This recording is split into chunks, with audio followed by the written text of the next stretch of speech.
하나님이여 나의 부르짖음을 들으시며 내 기도에 유의하소서.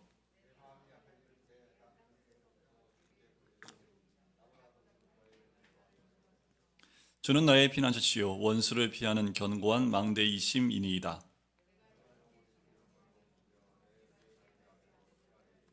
주 하나님이여 주께서 나의 서원을 들으시고 주의 이름을 경외하는 자가 얻을 기업을 내게 주셨나이다.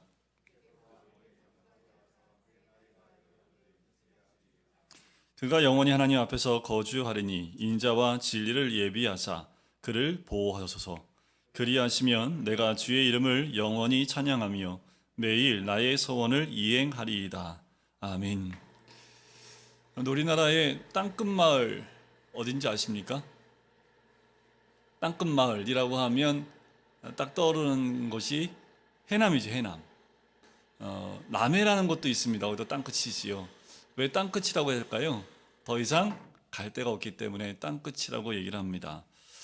보통 땅끝이라고 생각하면 우리가 세상에서도 아무도 찾아오지 않는 가장 구석에 있는 좀 사람이 많이 찾지 않는 곳. 지금은 땅끝 마을이라고 해서 관광지가 되어서 사람들이 많이 찾고 있지만 조선시대만 해도 그곳은 정말 오지였습니다. 참 찾지 않고 좀 쓸쓸한 곳, 어쩌면 좀 버려진 곳이라는 곳, 그것이 땅끝일 것입니다.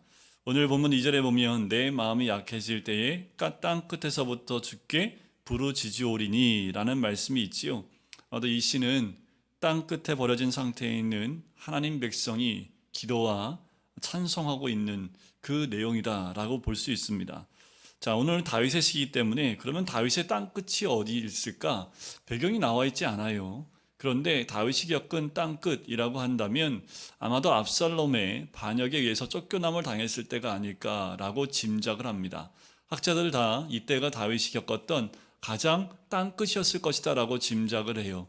왜요? 아들에게 쫓겨났잖아요. 그리고 요단강을 건너가서 더 이상 도망갈 데도 없는 그 처지에 있었을 때, 그때가 다윗이 처했던 땅끝이지 아니었을까라고 짐작을 합니다. 여러분들 이 땅끝에 가보신 적 있습니까? 근데 우리가 지금까지 살아오면서 땅끝이라고 생각하는 곳이 어디일까요?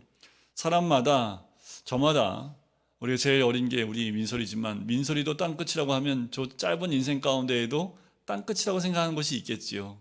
또 오늘 가장 연세가 많으신 우리 김미승 권사님도 인생의 여정 가운데 땅끝이 있었어요 여쭤보면 그 땅끝 아마 그때가 땅끝이었을 겁니다 라고 아마도 한 부분을 얘기할 수 있을 겁니다. 저마다 땅끝에 서본 경험이 없는 사람은 단 한 명도 없을 거예요. 그 땅끝은 어딥니까? 한 발자국만 뒤로 물러나면 낭떠러지에 떨어질 수밖에 없는 그런 지경이지요. 그것이 바로 땅끝일 겁니다. 지금 어쩌면 이런 환경에 내몰린 사람들이 있지요. 우크라이나에 있는 국민들입니다. 이러지도 못하고 저러지도 못하고 또 도망은 갔지만 도망가지 못하여 자기 마을에 그대로 전쟁통에 남겨져 있고 포탄이 날아다니고 아이들이 쓰러져가는 그 환경 가운데 있는 그 국민들은 어쩌면 지금 땅끝 가운데 있는 그 경험을 하고 있는 것 아닌가라는 생각이 들어요. 우리나라도 경험했던 그 전쟁이지요. 전쟁의 참혹함은 2번 얘기해도 3번 얘기해도 끝이 없습니다. 저마다 전쟁통은 다 땅끝이지요. 코로나 시대를 겪고 있는 우리나라는요 2년이 넘어가고 있지요. 아마 땅끝에 몰린 분들이 분명히 있습니다. 소상공인들이 아마 대표적이지 않을까라는 생각이 들어요. 대출도 더 이상 할 수 없고 살아날 수 있는 방법은 없고 숨 쉴 수도 없고 또 뭐 규제라도 좀 풀리면 어떻게든 열심히 일을 해서 길을 낼 텐데 그 길을 낼 수 있는 그 여력도 주지 않는 이 코로나 시대 가운데 땅끝에 몰려있는 사람들이 분명히 있을 겁니다. 아마 우리 성도님들 가운데에도 이런 환경 가운데 계신 분이 있겠지요. 저마다 그 땅끝 가운데 있는 분이 계실 거예요. 다윗은 바로 이 땅끝에서 이 시를 지었습니다. 그런데 중요한 건 뭐냐면 땅끝에 있는 사람이 어떻게 찬양을 할 수 있을까요?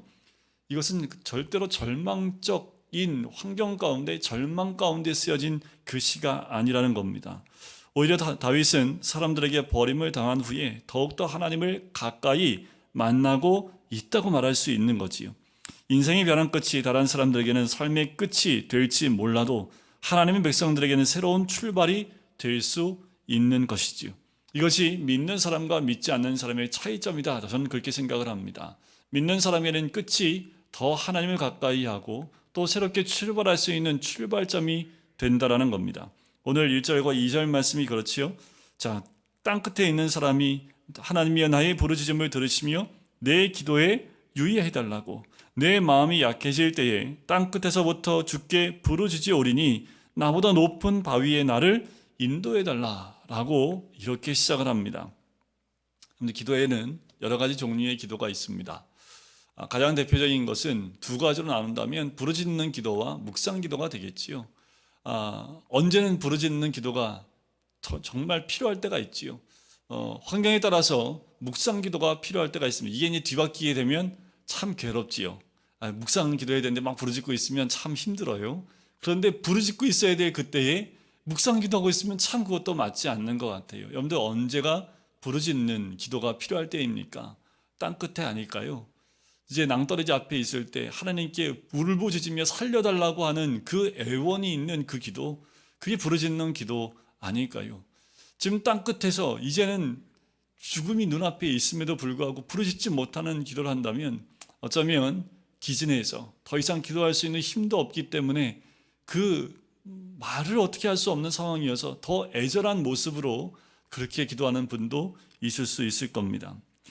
사실 그런데 더 중요한 건 뭐냐면요, 부르짖을만 할 때에 부르짖는 것이 아니라 우리가 평소에 부르짖음이 필요한 기도이라는 겁니다. 지금 이 시기가요, 그 어느 때보다 묵상 기도보다 부르짖는 기도가 필요한 때입니다. 코로나의 끝이 왔다고 얘기를 해요. 또 땅끝에 있는 사람들도 있습니다. 하지만 그 가운데에도 지금 그렇게 큰 어려움이 없는 분들도 있지요. 내게 어려움이 없다고 간절한 기도가 필요 없는 건 아닙니다. 우리의 삶 가운데 정말 부르짖는 기도를 했어야 할 때가 정말 많아요. 정신을 차리지 못하고 있다가 어려움을 당한 후에야 비로소 하나님께 부르짖는 기도를 하는 것이 아니라 평소에 부르짖는 기도로 하나님께 나가야 될 그 기도가 필요하다는 거지요. 사실 압살롬을 키운 사람이 누굽니까? 다윗이지요. 압살롬은 이미 암논이란 형을 살해를 했습니다. 그런데 회개도 하지 않은 그 살인자를 다윗이 다시 받아주게 되지요. 다시 받아준 그 자체가 이미 죄를 키운 것이지요. 그렇게 죄를 키운 결과 어떻게 됐습니까? 다윗이 오히려 압살롬에 의해서 땅끝으로 밀려나는 신세가 되었다라는 거예요. 여러분, 우리가 땅끝까지 쫓겨나지 않으려면 평소에 아주 작은 죄의 불씨라도 지나치지 말고요, 철저히 하나님 앞에 나와서 부르짖는 기도로 제거해야 합니다. 이런 수고도 없이 편하게 예수를 믿는 것이 결코 좋은 게 아니지요. 왜냐하면 기도도 하지 않고 말씀도 듣지 않으면 사탄의 시험을 체크할 수 있는 기회가 전혀 없기 때문에 그렇습니다. 여러분, 이 코로나를 지나면서 우리가 왜 이렇게 힘들어요? 왜 힘들어지기 시작합니까? 내 영이 힘들어지기 때문에 그래요. 내 영이 하나님께 기도해야 되는데 함께 모여 기도하지 못하게 했습니다. 하나님께 나와 함께 예배드리고 말씀 가운데 점검을 해야 되는데 나오지 못하게 했습니다. 그것이 코로나라는 빌미로 우리가 모이지 못했지요. 모이지 말라고 하니 어쩔 수 없이 모이지 못했습니다. 그게 한 번이면 되겠지, 한 달이면 되겠지 했는데 2년이 지나가면서 우리 성도들의 모든 기도와 말씀 가운데 나오는 모든 것들이 다 깨져버리고 잊어져 버리게 된다는 거지요. 그러다 보니까 개인적으로 다가오는 어려움들, 개인적으로 공격해 들어오는 어둠의 영의 공격 가운데 무방비 상태로 그냥 있다가 당하는 경우가 종종 있고 더 많아지기 시작을 했다라는 겁니다. 여러분들 지금은 자다가도 깰 때 있고 더 말씀 앞에 나오고 더 기도할 때가 이때입니다. 지금 이미 그때가 지났습니다. 오히려 지금은 더 부르짖고 주님 앞에 나와서 더 점검하고 이 시대를 점검해야 되고 나를 점검하고 우리 가정을 점검해야 될 때가 바로 지금입니다. 낭떠러지 앞에 아직 안 갔어요? 아니요, 지금이 낭떠러지다 생각하고 기도하셔야 합니다.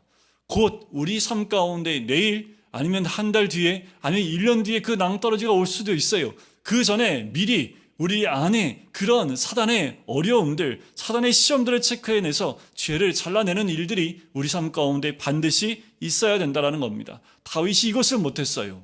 다윗이 이 죄의 부분을 잘라내지 못했기 때문에 그 죄가 더 커지면서 오히려 다윗이 쫓겨남을 당하게 된 거지요. 이미 땅끝까지 온 다윗이 할 수 있는 것이 무엇이 있습니까? 그가 할 수 있는 것은 아무것도 없지요.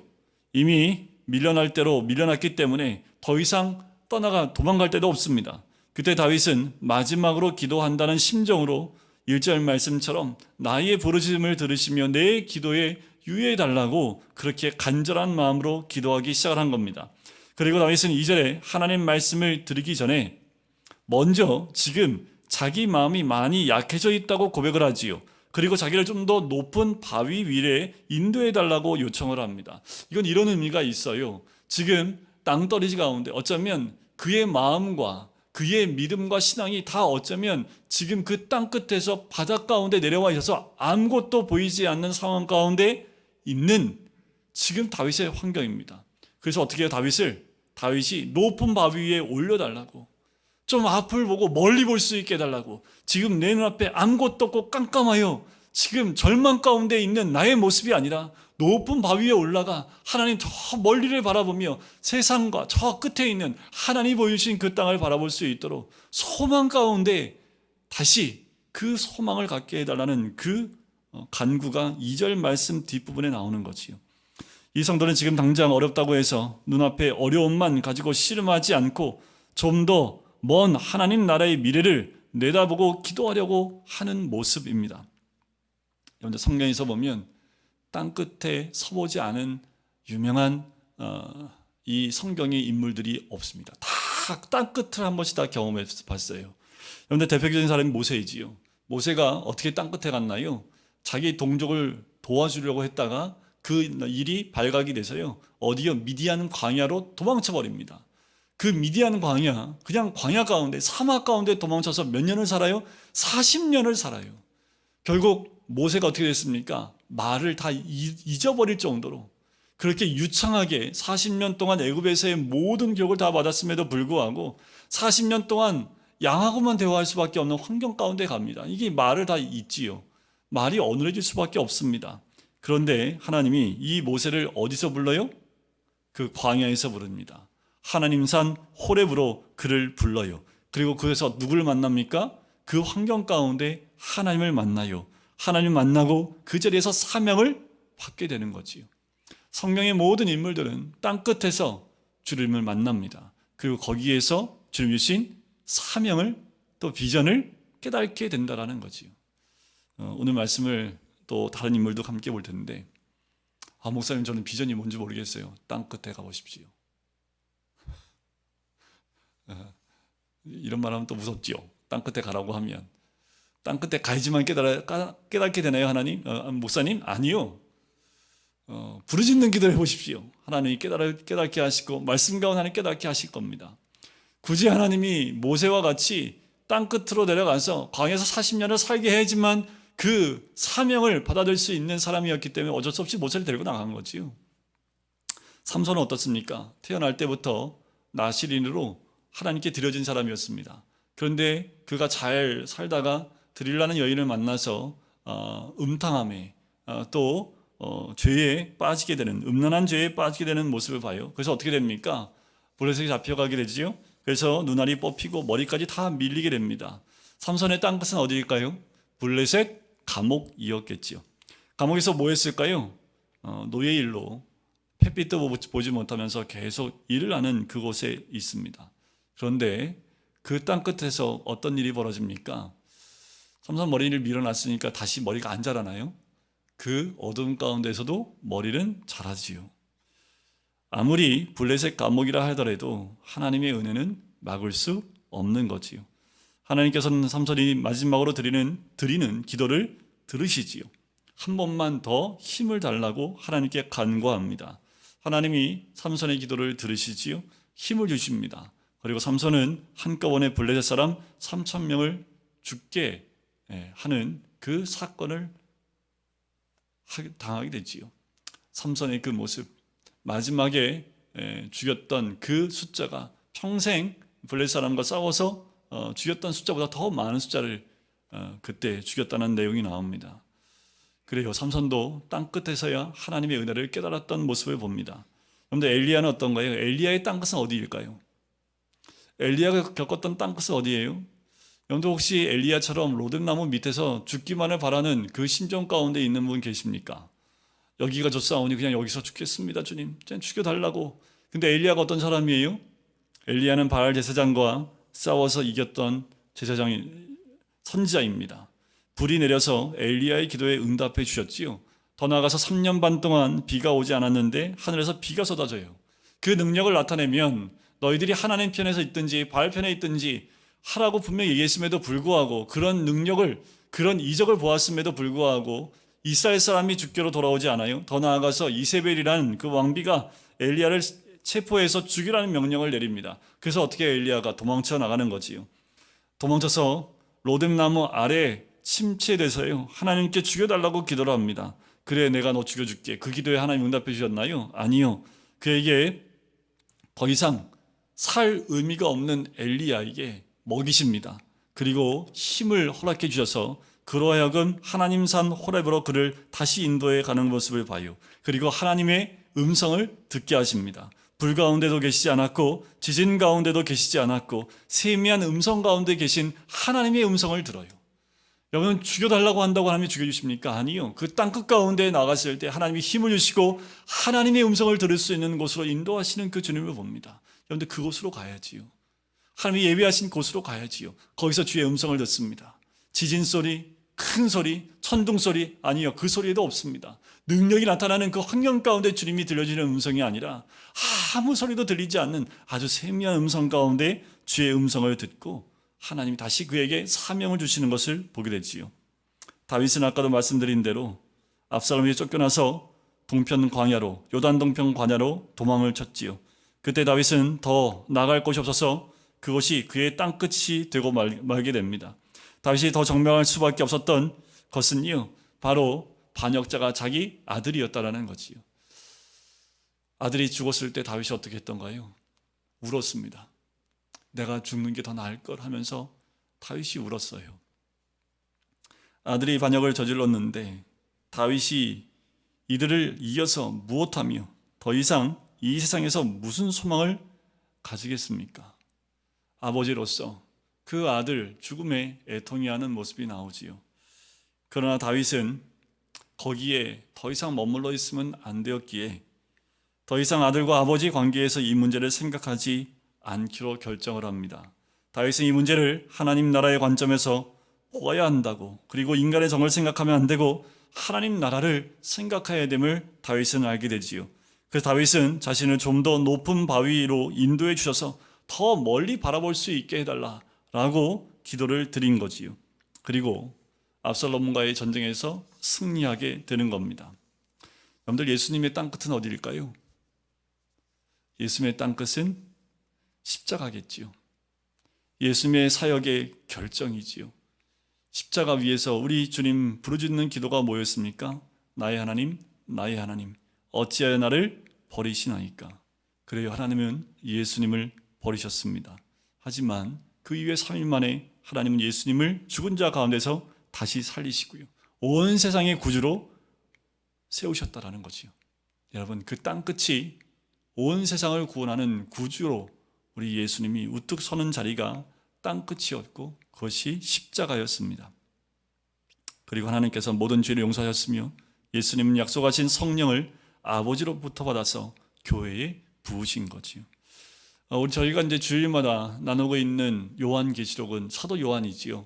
사도 요한의 땅끝은 어딜까요? 반모섬이겠지요. 죄수의 신분으로 귀향을 갑니다. 노동을 해야 돼요. 언제 나올지 기약이 없습니다. 사도 요한이 거기서 살아 나올 방법도 없습니다. 다시 성도들을 만날 가능성도 거의 없어요. 그러나 주의 날에 사도 요한은 거기서 엄청난 하나님의 계시를 받게 됐지요. 자신에게 주신 계시이지만 그 계시의 말씀은 당시에 어려움을 당한 교회와 성도들에게 주시는 아주 강력한 말씀이었습니다. 이 예들을 볼 때 우리 믿음의 사람들에게 땅끝이라는 것은 인간적으로는 최악의 경우이지만 하나님에게는 위대한 새로운 시작이라는 것을 알 수 있습니다. 그런데 끝은 없어요. 새로운 시작입니다. 다시 주신 그 사명과 비전을 따라 우리가 다시 시작할 수 있는 그 자리가 바로 땅끝이라는 그 자리가 되는 거지요. 가장 정말적인 순간, 절망적인 순간에 다윗이 하나님께 드렸던 고백이 3절과 4절입니다. 우리 3절과 4절을 한번 같이 읽어볼까요? 시작. 주는 나의 피난처시요 원수를 피하는 내가 주의 날개 아래로 피하리이다. 자, 다윗은 절망적인 상황에 처해 있다고 해서 하나님에 대한 자신의 믿음이 달라져야 한다고 조금도 생각하지 않는 거지요. 다윗의 많은 시편을 보면 평소에 원래 가졌던 하나님에 대한 그 마음이 뭐예요? 나의 피난처지요. 그리고 나의 망대입니다. 땅 끝에 와 있는 이 다윗이 이 생각이 바뀌지 않아요. 평안할 때는 이런 고백이 나올 수 있죠. 하나님 나의 피난처시요 나의 견고한 망대이십니다. 그런데 이 믿음과 이 고백은 오히려 땅 끝에서 더 강하게 그의 마음 가운데 믿음으로 세워진다라는 거예요. 힘들고 어려울 때 나의 피난처이신 그 주님을 꼭 묵상하실 간절히 소원합니다. 가장 힘들고 어려울 때 견고한 망대이신 그 주님을 더 깊이 묵상해 보셔야 돼요. 다윗은 지금 죽음 앞에서 그 하나님에 대한 고백이 흔들리지 않는 모습을 봐요. 그것이 바로 믿음입니다. 여러분, 우리의 믿음은 환경에 따라 움직이지 않는 것이 믿음이지요. 원래 하나님은 나의 피난처시고 망대이기 때문에 내 상황이 어떤다 하더라도 그분은 여전히 나의 피난처이시고 견고한 망대이다라고 기도로 고백할 수 있는 것이 다윗의 믿음이고 우리의 믿음이어야 될 줄 믿습니다. 3절의 고백이 여러분들 우리의 고백이어야 되고 우리 입술에 그냥 달고 계셔야 돼요. 평안할 때도 또 힘들고 어려울 때에도 이 고백은 우리의 삶의 중심에 있어야 될 줄 믿습니다. 또 내가 영원히 주의 장막에 머물며 내가 주의 날개 아래로 피하리이다. 이 말 어떻게 보면 영원한 장막이라는 그 말 가운데 아마도 죽을 수도 있다는 것을 전제하고 있는 것 같아요. 어쩌면 믿음의 사람들은 다 그리스도의 용사들이지요. 용사들은 마지막 순간에도 자신의 주님을 부인하지 않습니다. 오히려 자기 주인의 이름으로 죽는 것을 영광스럽게 생각하는 거지요. 다윗은 여기까지 바라본 거예요. 예를 들면 사도 바울이지요. 사도 바울이 빌립보서 1장 말씀에 보면 감옥에 지금 갇혀 있어서 눈앞에 죽음이 다가올 때에 그 죽음에 대해서 깊이 생각해 봅니다. 근데 죽는 것이 오히려 나에게 유익하다고 얘기하지요. 왜요? 우리 주님 만날 수 있기 때문에 그것이 더 유익하다고 얘기를 해요. 그러나 다시 살게 된다면 얼마든지 주를 위해서 멋지게 싸울 것이다. 그리고 더 많은 신앙의 열매를 맺어서 다른 성도들과 나눌 것에 대한 부분을 이야기하는 것이 빌립보서 1장 후반부에 나오는 내용입니다. 그런데 죽음은 우리에게 끝이 아닙니다. 그러니까 평소에나 위기 때에나 주님에 대한 우리의 고백은 달라질 이유가 없는 거지요. 그래서 우리가 땅 끝에 있게 될 땐 두 가지 가능성을 다 열어놓아야 합니다. 즉 다시 살아서 멋있게 주님을 위하여 싸울 기회를 얻는 것과 아니면 곧바로 주님 앞에 바로 그 영광으로 들어갈 수 있는 복을 누리는 거지요. 중요한 것은 주님은 우리가 편할 때나 위기에 처해 있을 때나 항상 우리의 피난처가 되어주시고 피할 날개가 되어주신다라는 것. 이것이 바로 다윗의 진정한 믿음의 고백이지요. 가장 어려운 순간에 다윗이 기도한 것은 자신이 살고 죽는 문제가 아니었습니다. 아들 압살롬이나 다른 귀족들의 문제도 아니었지요. 자, 5절과 6절에 보면 다윗이 염려하고 기도한 내용이 나와요. 그건 한마디로 하나님의 기업과 하나님 나라에 대한 것입니다. 굉장히 중요하지요. 이 뒷부분에 가면서 기도의 내용이 달라지는 것을 봐요.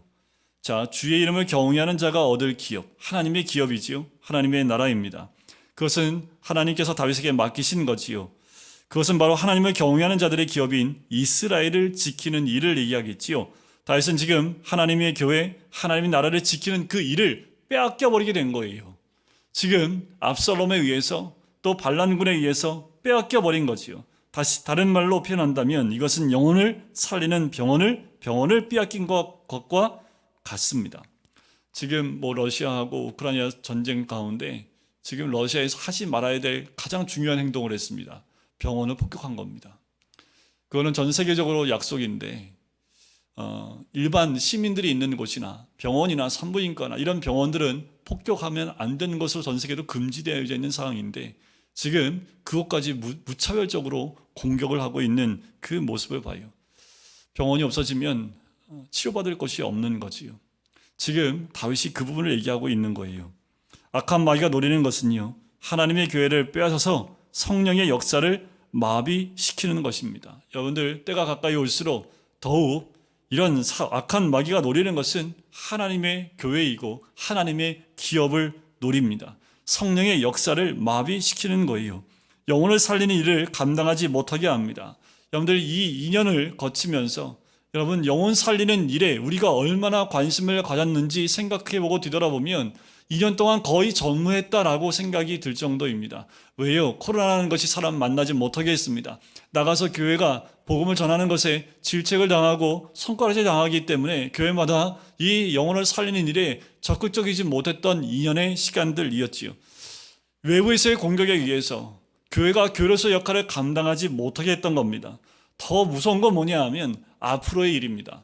한번 이런 경험을 했기 때문에 앞으로 코로나 이외에 다른 것이 더 온다면 우리는 너무도 쉽게 그런 것 가운데 길들여져서 우리 교회가 가져야 될 가장 순기능을 그냥 내버려 두고 사단이 원하는 대로 영혼 살리는 일을 우리가 눈 감아버리는 일이 앞으로도 생길 수 있다는 거지요. 우리가 꼭 되찾아야 하는 것이 바로 영혼을 살리는 기능입니다. 하나님의 교회의 영광을 영원히 빼앗기지 않겠다는 그 약속, 그것이 다윗의 서원이지요. 이 세상에서 가장 귀한 일이 무엇입니까? 교회가 하나님의 영광으로 충만하여 영혼을 살리는 일을 잘 감당하는 것, 그것이 이 세상에서 가장 귀한 일 아닐까요? 그것이 바로 교회가 담당해야 될 사역입니다. 우리는 그 무엇보다 이 사역을 감당해내는 교회를 지켜야 합니다. 이것이 경건한 사람들의 기업이에요. 그런데 이 코로나가 오면서 뭐가 깨어지기 시작했냐면 교회를 지키지 않기 시작을 합니다. 경건한 사람들의 기업이라고 하는 이 하나님의 이 공동체가 깨어지기 시작을 해요. 온라인이라는 걸 통해서 점점 깨어지기 시작한다라는 거예요. 지금 통계로 또 기록신문이나 해서 조사를 해보면 젊을수록, 나이가 어릴수록 이제는 공동체에 나와서 예배드리는 것이 아니라 가정에서 예배드리는 것, 온라인으로 예배드리는 것이 너무 좋다라고 이야기하기 시작하는 퍼센티지가 점점 늘어나고 있다고 얘기를 해요.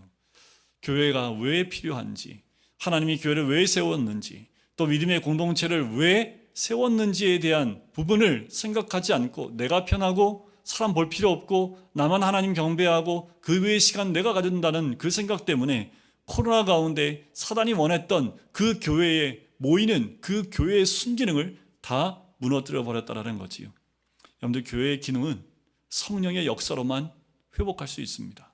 성령이 떠난 교회는 죄 가운데 남아있을 수밖에 없어요. 여러분, 끝까지 6.25 때에도 교회를 지키기 위해서 순교했던 수없이 많은 우리 선진들이 있습니다. 왜 그렇게 교회를 지키려고 교회 안에 남아있고 또 교회 안에서 예배드리는 것을 지키기 위해서 일제시대 가운데에도 참혹한 그 고통 가운데에도 예배를 지켰던 민족이 우리나라 민족입니다. 그런데 너무 쉽게 교회 예배를 내어주고 너무 쉽게 기도의 자리를 내어주고 너무 쉽게 우리가 이 교회라는 곳을 비워버리는 것 아닌가라는 생각이 들어요. 이제 곧 방역도 다 푼다고 합니다. 저는 기대를 해요. 다시 우리가 금요일도 공동체별로 함께 찬양을 하고 주일날 오후에 점심 먹고 우리 애들까지 싹 다 함께 모여서 함께 찬양하고 말씀 공부도 하고 했던 그 시간 다시 온전히 회복될 줄 믿습니다. 회복되지 않는다면 여러분, 목숨 걸고 그 자리에 나와야 된다라는 생각을 가지고 회복하지 않으면 나오기 어려워요. 여러분들, 제일 어려운 게 뭔지 아십니까? 2년 동안 안 나왔던 거예요. 이게 습관이 되다 보니까 이 습관을 깨고 나온다는 게 정말 어렵습니다. 여러분들, 정말 죽을 것 같은 그 재미있는 금요일마다 봐야 될 그거를 이제는 접고 나와야 되고 또 저녁 시간만 되면 나왔던 그 2년 전의 모습으로 돌아간다는 것, 저는요 그 이전보다 더 열심으로 주님 앞에 나와야 되고 더 열심으로 또 하나님의 나라와 또 영혼 구원하는 일을 위해서 우리가 더 열심을 내야 된다고 저는 생각을 합니다. 그래서 지금도 구상하고 있어요. 주일날 오후에 뭐 할까? 주일날 오후에 제일 먼저 저는 그런 생각이 들더라고요. 한 몇 달 동안은 우리 다 이 쓰레기 봉투 들고 이 주변 청소를 일주일에 한 번씩 점심 먹고 무조건 해야겠다라는 생각이 들어요. 그래서 교회 주변이 다른 어떤 것보다 깨끗하게 월요일을 맞을 수 있도록 우리가 좀 먼저 하고 움직이는 것이 좋지 않을까라는 생각을 해봅니다. 그리고 모여서 함께 찬양하고 또 함께 말씀을 간단히 나누고 함께 기도하면서 우리가 세상을 섬기는 모습, 또 그들에게, 세상 사람들에게 교회가 세상을 섬기고 있는 모습을 보여주면서 하나님의 살아계심을 드러내 보이는 것, 그것이 어느 때보다 필요한 때가 아닌가라는 생각이 들어요.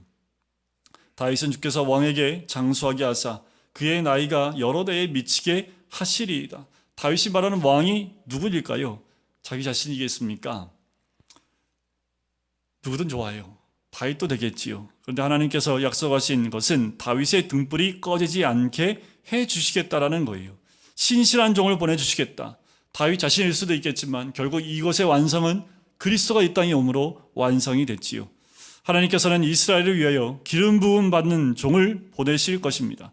바로 여러 대에 걸쳐서 자기 백성을 인도하실 그리스도. 다시는 교회가 이런 악한 자들에 의해서 짓밟히며 이렇게 땅끝까지 도망치는 일이 없어야 한다는 것이 다윗의 기도 제목입니다.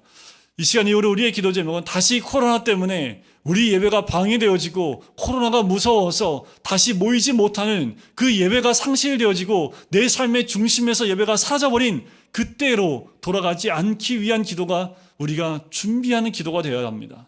우리가 전혀 준비하지 못한 상황에서 코로나를 맞이해서 그냥 휩쓸려 다녔던 것 같아요. 뭐가 어떤 것이 하나님이 원하시는 것인지 분별도 못하고 이소리 저소리에 흔들렸던 것이 우리의 모습이기 때문에 이제 이런 코로나의 예방주사를 맞았기 때문에 더 우리가 기도로 준비해야 합니다. 앞으로 어떤 더 센 코로나보다 더 센 것이 온다 할지라도 우리가 생명처럼 지켜야 될 것이 무엇인지를 돌이켜보고 기도로 준비하지 않으면 우리는 조만간에 또 다른 어떤 어려움이 왔을 때 너무도 쉽게 흩어져 버리는 우리의 모습이 될 수 있다는 거지요. 다윗의 기도의 제목, 교회가 짓밟히지 않도록 도망치지 않도록 하는 거지요. 절대로 교회가 그 능력과 권세를 잃어버리면 안 됩니다. 그런데 우리가 이 권세를 잃어버리면 구원의 역사도 없습니다. 우리가 늘 성령의 은혜 가운데 하나님의 은혜를 경험하는 자가 되어야 될 줄 믿습니다. 7절과 8절에 보면 그가 영원히 하나님 앞에서 거주하리니 인자와 진리를 예비하사 그를 보아소서. 그리하시면 내가 주의 이름을 영원히 찬양하며 매일 나의 서원을 이행하리이다. 여기서 그가 누구겠습니까? 그가 영원히 하나님 앞에 거하는 것, 그라고 하는 것은 다윗 외에 기름 부음 받은 모든 왕을 의미하겠지요. 즉 그리스도께서 하나님 앞에서 대제사장의 역할을 하는 겁니다. 이것만 이루어진다면 다윗은 자기는 어떻게 되어도 좋으며 영원히 하나님을 찬양하겠다고 말하고 있는 거지요. 다윗의 기도대로 그리스도는 이미 대제사장의 직분을 행하셨지요. 이제 우리는 기도하기만 하면 무한정으로 성령의 능력을 받아서 이 세상을 살릴 수가 있는 겁니다. 오늘 이 밤 성령의 충만함을 위해서 기도해야 합니다. 그만큼 성령의 능력을 갖고 권세로 이 땅을 살릴 수 있는 능력의 하나님의 사람이 되는 것, 그것이 그 어느 때보다 중요한 때입니다. 여러분들 살아나셔야 합니다. 잠자고 있는 영혼은 깨어나야 합니다. 힘없이 시름시름 앓고 있는 영혼이 있다면 성령의 능력으로 다시 회복되어지고 강한 성령의 권능과 그 권세 가운데 힘을 얻고 나아가서 능력의 사람으로, 그리스도의 사람으로 이 세상 가운데 살아내고 또 죽어가는 영혼을 살리는 그 생명을 불어넣는 하나님의 사람이 되어야 될 줄 믿습니다. 여러분들 힘을 내셔야 합니다. 코로나요, 다 지나갔다잖아요. 지나가 보니까 별거 아니잖아요. 저만인가요? 별거 아니었습니다. 여러분들 독감으로 한 해 죽는 숫자만큼 2년 동안 죽었어요. 평균적으로 그래요. 독감으로 한 해 돌아가시는 분들 숫자, 그 숫자만큼 2년 동안 코로나로 죽었다고 그래요. 근데 그것도 돌이켜보면 정말 코로나로 죽었나? 다 분리해보면 또 그렇지도 않다고 얘기하더라고요. 너무 무서워할 필요 없이 이 시대에 이런 것을 허락하신 하나님의 뜻이 어딘지를 분별하면 우리는 반드시 그 어떠한 외적 공격과 외적인 어려움 가운데 극복해낼 수 있을 줄 믿습니다. 오늘도 이 다윗의 기도가 우리의 기도가 되어져 주님께 간구하며 부르짖는 기도로 나갈 때 주의 능력으로 우리와 함께 하실 줄 믿습니다.